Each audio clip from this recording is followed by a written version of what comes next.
Hola, hoy resaltando la condición de los seres vivos que están constituidos por células, hablaremos de los procariotas, en concreto de las bacterias y las archeas. Esta presentación la vamos a dividir en dos partes, bacterias por una parte y archeas por otra, como los ejemplos que tenemos a continuación. Veamos entonces a la Escherichia coli y veamos entonces a la holoarchea. Cuando hablamos de dominio, estamos refiriéndonos a los grandes grupos taxonómicos. En la rueda que observas en este momento están los reinos que en la actualidad se están manejando. Los dominios son mucho más pequeños. Apenas tenemos a bacterias, archeas y eucarias. Los dominios de bacteria y archea corresponden a lo que conocíamos como procariotas, mientras que el dominio de eucaria corresponde a lo que hoy en día manejamos como reinos: el reino protista, el reino fungi, el reino plantae y el reino de los animales. En el caso de las bacterias estamos hablando de organismos extremadamente pequeños. Si, para que tengas un símil de comparación, podemos decir que si un glóbulo blanco viene siendo algo así como un transatlántico, una bacteria viene siendo algo así como una lanchita. Evidentemente, esa diferencia en tamaño y composición hace que estos sean estructuras muy primitivas. Algo muy importante con respecto a las bacterias es que fueron los primeros seres vivos que aparecieron sobre el planeta Tierra. Generalmente poseen una pared celular que está constituida fundamentalmente por un peptidoglicano. Algunas poseen formas de locomoción, como por ejemplo flagelos, y otros tipos de desplazamiento. Su morfología es una forma fundamental para poderlas clasificar. Una bacteria puede tener variedad de formas, y en ese caso hablamos de pleomorfismo.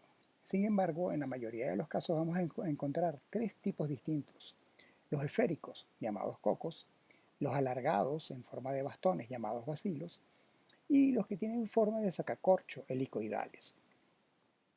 La estructura de la célula bacteriana, no necesariamente la que vas a ver en este momento, la va a tener una bacteria en concreto, puesto que esto es el compendio de todas las cosas que puede tener una bacteria y no necesariamente una en concreto.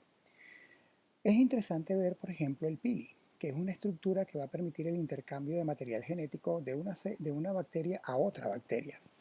Es también interesante esa estructura ribosomal de bacteria que no tiene membranas propiamente dicho, pero que sin embargo permite la eh, eh, fabricación de proteínas.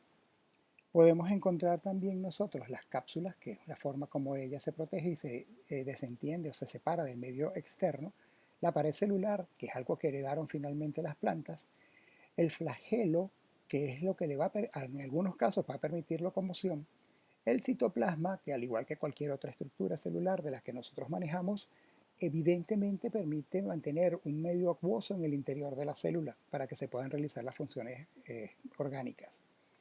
La vacuola, que es una estructura cerrada que contiene sustancias alimenticias; el plásmido, que también es una estructura cerrada, pero que en este caso va a contener material genético; el nucleoide, que es la estructura amplia y regada más o menos dentro del citoplasma, que contiene el material genético tanto de ADN como de ARN; y la membrana citoplasmática, que encierra todo este material. Esto es con relación a las estructuras internas, pero con relación a las estructuras externas podemos manejarnos de dos maneras. Se utiliza un colorante llamado Gram que permite que las bacterias puedan colorarse o bien moradas, Gram positivo, o bien rojas, Gram negativo. En el caso de las Gram positivas vamos a encontrar que existe la membrana citoplasmática, la pared celular, y entre ellas vamos a encontrar un espacio periplasmático. En el caso de las Gram negativas vamos a encontrar adicionalmente a eso una membrana externa que por supuesto va a tener también espacio periplasmático. Esto hace que estas bacterias logren tener más resistencia a muchas sustancias peligrosas para ellas. En cuanto a la reproducción, vamos a darnos cuenta de que siempre partimos de una célula, de una bacteria, y que si están dadas las condiciones ideales para que pueda hacerlo, en 15 o 30 minutos deberá dividirse y al cabo de 16 horas deberíamos tener 5.000 millones de nuevas bacterias. Por eso su poder de destrucción. Bajo condiciones óptimas, algunas de ellas pueden llegar a reproducirse en 9,8 minutos, en lugar de los 15 o 30 que estamos hablando anteriormente. La bacteria va a crecer hasta un tamaño determinado y luego se va a reproducir por fisión, que es una forma de reproducción asexual. En la división celular se van a producir dos células exactamente iguales. Hay un tipo de reproducción sexual, parasexualidad bacteriana, donde se intercambia a través de los pili el material genético y de esa manera las células que van a salir serán diferentes al padre o a la madre que podamos estar manejando nosotros. Con relación a la interacción con otros organismos, nos vamos a dar cuenta de que a pesar de lo sencillas y pequeñas que puedan ser las bacterias, van a tener muchas formas de relacionarse con otros seres vivos. Pueden ser parásitas y en ese caso podríamos estar hablando nosotros de organismos patógenos. O pueden ser mutualistas y en ese caso ambos individuos se van a beneficiar. Como por ejemplo la flora bacteriana que tenemos en nuestros intestinos que nos ayuda a digerir. O pueden ser comensales, simplemente viven sin producirnos daño y de esa manera se benefician ellas, pero nosotros no somos perjudicados. O bueno, el huésped no es perjudicado. Si hablamos de la clasificación, acuérdate que estamos hablando de los procariotas, el gran grupo, encontramos al supergrupo de las bacterias, que lo podemos dividir en termófilos o hipertermófilos. Podemos dividirlo también en gram positiva y también el grupo de los gracilocutes.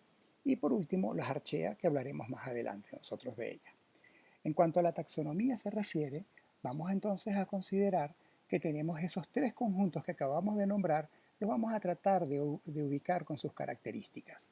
Los termófilos e hipertermófilos tienen un metabolismo quimiotrofo responsable con una respiración anaeróbica y una estructura gram positiva, o sea, reaccionan coloreándose con el colorante gram. Tienen doble membrana y tienen los siguientes filums. Aquífica, que es un pequeño grupo de bacterias quimiotróficas que se encuentran en el interior de pozos sulfurosos. Termotogias, un filum hipertrófico de una altísima capacidad para resistir altas temperaturas. Normalmente son heterótrofos fermentativos. Disiglómicos, que son los que comprenden una especie en particular, pero que tienen la característica de que pueden vivir en medios con presencia de oxígeno. Los termodesulfurosos o de sulforobacteria que viven reduciendo el material de azufre o de sulfatos que podemos encontrar en algunos pozos. Y las caldiceféricas, que son bacterias termófilas anaeróbicas. Por último, tenemos a las bacterias anaeróbicas, las sinergitales, que son fundamentalmente las más comunes que vamos a encontrar. Siguiendo con la taxonomía, estamos hablando ahora nosotros del grupo gram positivo, que son los que reaccionan con este colorante en particular. Ahí vamos a encontrar a las actinobacterias, un filum muy grande de gram positiva que comúnmente lo vamos a encontrar nosotros habitando en las plantas y en los animales. Pueden llegar a ser incluso patógenas. Los Firmicutes o endobacterias son grupos extensos que se encuentran en diferentes hábitats, incluyendo algunos dentro del cuerpo humano, por eso decimos que son patógenos. Tenemos también los Tenericulis o Mullicutus, que son endosimbióticos, gram negativas en la mayoría de los casos y no tienen, cosa interesante, para el celular. Los deinocuos o térmicos hadobacterias son un pequeño grupo de granulófocos que pueden vivir en condiciones extremadamente resistentes. Incluso se piensa que pueden haber sobrevivido a condiciones en el espacio. Y los cloroflexis, que es un grupo pequeño de bacterias, pueden ser variables, o sea, pueden o no reaccionar al colorante gram, que fundamentalmente van a permitir soportar el frío muy grande o el frío muy grande o extremo. Por último, los termocrobios, pequeño filum, termófilo también, derivado de los clorofixis. Y por último, las cianobacterias, las algas verde azules, que son las más comunes y las que nosotros normalmente reconocemos. Estas señoras son las que probablemente permitieron la conquista de la Tierra por parte de las plantas en el pasado. Las nitrospiras son aquellas que de alguna manera oxidan el nitrógeno y permiten incorporar el nitrógeno al suelo. Faltaría entonces el grupo de las Gracilocutes, que son en este caso gram negativas. Vamos a encontrar aquí a las espiroquetas, la imagen que tienen ustedes visuales en este momento, las FCB o Spinobacterias, las PBC o las que encontramos fundamentalmente en el plancton del mar, y las protobacterias o bacterias púrpuras que están relacionadas con algunas enfermedades, fundamentalmente de contagio inmediato.